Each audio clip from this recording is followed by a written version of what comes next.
Assalamualaikum warahmatullahi wabarakatuh. Berjumpa kembali dengan kegiatan pasca observasi.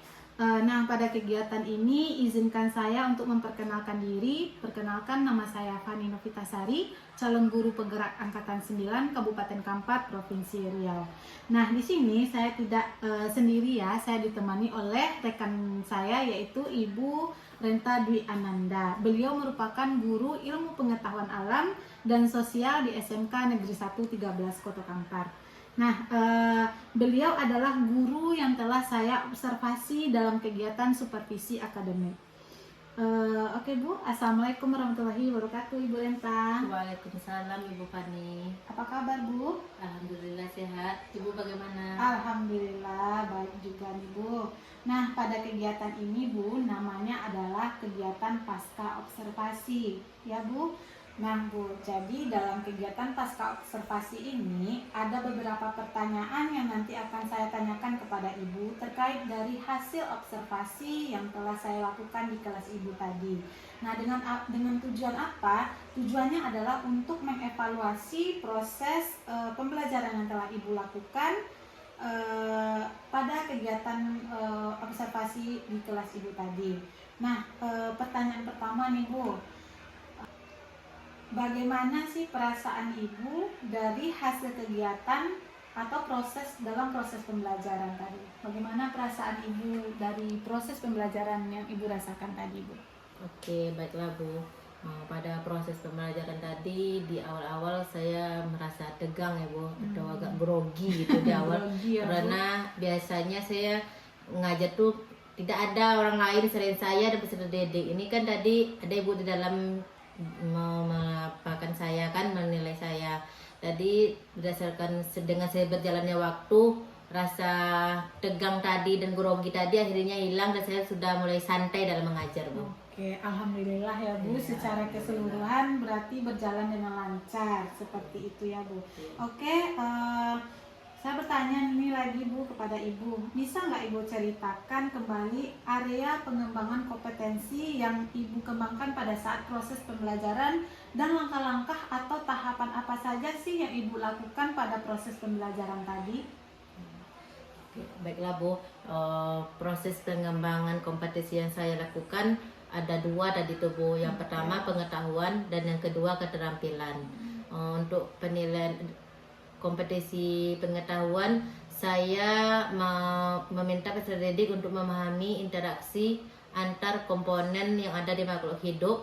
Sedangkan pada kompetensi keterampilannya, saya menyuruh anak membuat hasil karya yang hasil karyanya saya serahkan kepada peserta didik. Boleh anak itu membuat dalam bentuk PowerPoint, Canva, ataupun dalam bentuk nyanyian. Kemudian di sini saya juga menggunakan strategi pembelajaran yang berdiferensiasi, yang menggunakan berbagai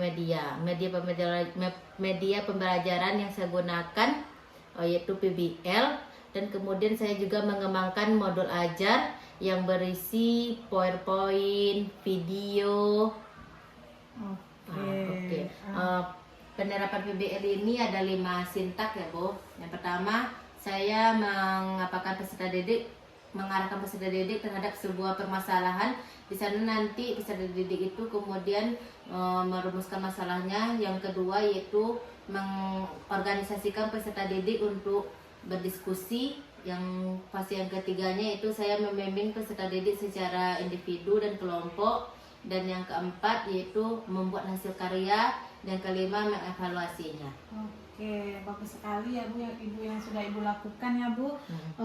Baiklah, saya ulang kembali sedikit. Jadi Ibu di sini area pengembangan Ibu itu ada 2 kompetensi ya Bu. Ada pengetahuan dan ada yang keterampilannya. Dan juga Ibu sudah merancang modul ajar ya Bu. Nampaknya tadi Ibu sudah berdiferensiasi nih ya Bu, sesuai dengan kebutuhan peserta didik Ibu. Kemudian di situ Ibu sudah adanya membuat slide PowerPoint, video berbasis masalah.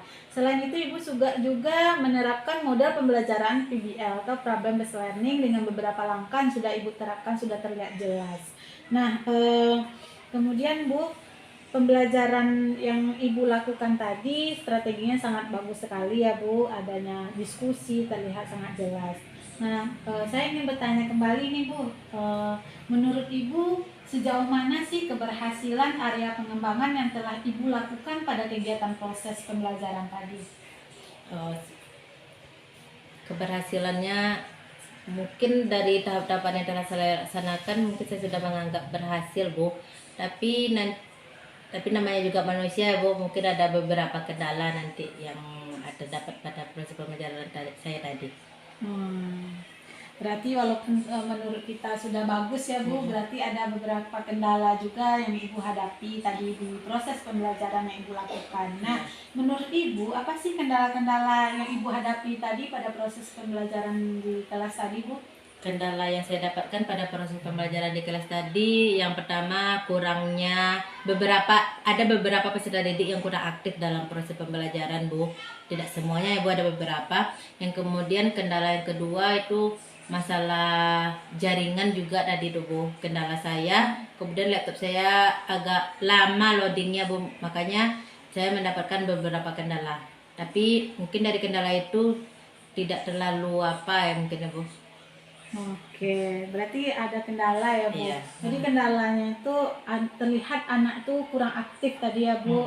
Terlihat jelas ya Bu, ada beberapa, bukan semua ya Bu, sebagian anak yang tidak aktif seperti itu. Kemudian ada kendala internet tadi pas kuis tadi ya Bu, agak kendala tadi tidak bisa muncul seperti itu ya Bu. Nah, jadi kira-kira nih Bu, apa yang Ibu lakukan supaya memperbaiki kendala-kendala yang telah terjadi pada proses pembelajaran? Apa sih solusinya kira-kira dalam menghadapi kendala yang Ibu hadapi tadi Bu? Baik Bu, dari kendala yang tadi mungkin nanti saya akan memperbaikinya. Saya akan lihat kesiapan belajar. Saya akan membuat sebuah asesmen yaitu tentang kesiapan belajar peserta didik yang akan saya buat.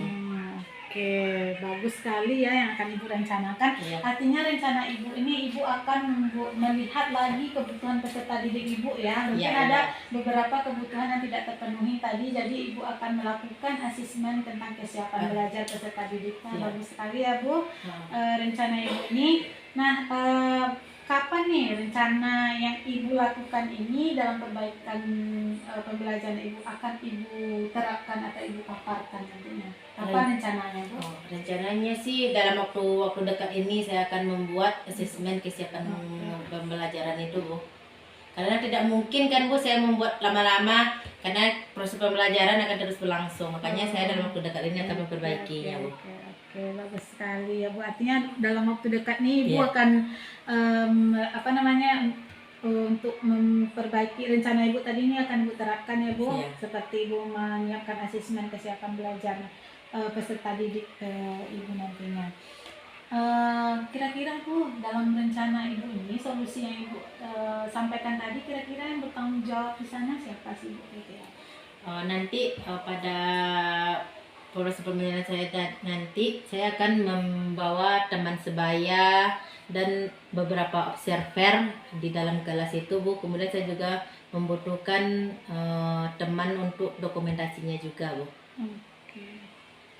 Oke, bagus, baik. Berarti Ibu nanti melakukan proses perbaikan ini dalam waktu secepatnya dengan berkolaborasi dengan rekan kerja Ibu ya, membantu kita dalam mungkin dalam asesmen kesiapan belajar peserta didik kita nantinya. Setelah Bu, pertanyaan tadi itu merupakan pertanyaan-pertanyaan pada pasca observasi ya Bu. Saya berharap semoga Ibu bisa memperbaiki beberapa kekurangan dalam proses pembelajaran tadi. Kemudian sehingga dari hasil perbaikan yang telah Ibu lakukan nantinya, Ibu bisa mendapatkan proses pembelajaran yang menyenangkan di dalam kelas. Kemudian siswa yang tidak aktif tadi akan terlihat aktif dalam proses pembelajaran yang Ibu lakukan. Nah, mungkin sampai di sini dulu Bu percakapan pasca observasi kita. Saya ucapkan terima kasih banyak atas waktu yang Ibu berikan kepada saya, yang sudah Ibu luangkan. Sekali lagi mudah-mudahan apa yang Ibu rencanakan dapat terrealisasikan dengan baik ya Bu. Semoga pembelajaran kedepannya lebih bagus lagi. Oke Bu, terima kasih banyak. Assalamualaikum warahmatullahi wabarakatuh. Waalaikumsalam warahmatullahi wabarakatuh.